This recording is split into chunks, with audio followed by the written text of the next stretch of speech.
Yes, getting fit is much easier than you think. I am Trijal and this is Layered Fitness, where we break down smart, sustainable fitness with sharp visuals and some hard truths built for life, not just your Instagram feed. Let's begin with something you're already familiar with. Compounding essentially means small, consistent efforts adding up to big results over time. Just like in finance, it plays a beautiful role in fitness too. Let's see how. Say that the maximum amount of push-ups you can do is 10, and that's your absolute limit.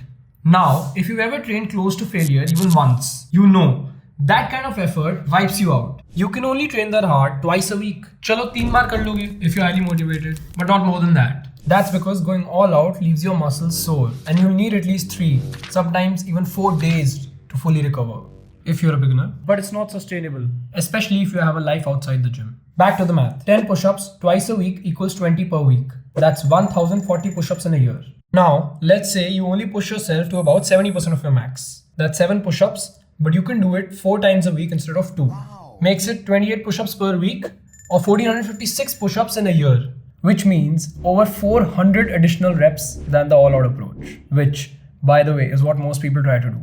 Even at 60% effort, you're doing more than 1200. That's still 200 plus more reps. This is where RPE comes in.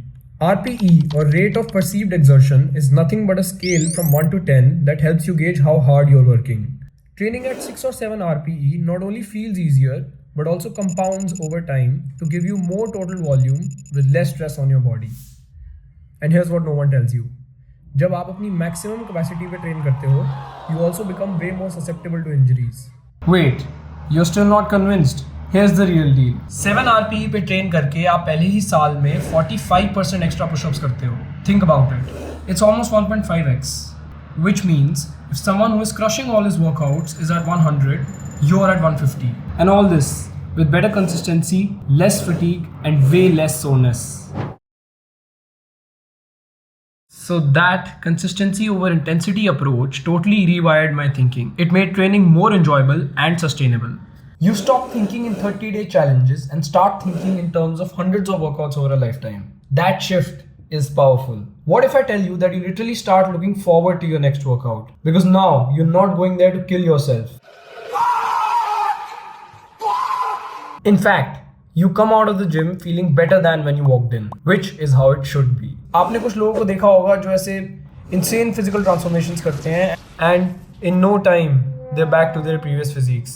Seldom are they able to retain it. Fitness isn't something you do intensively for a few months and then forget about. It's a lifelong habit. Do a little more, a little better, a little more often, and that momentum multiplies.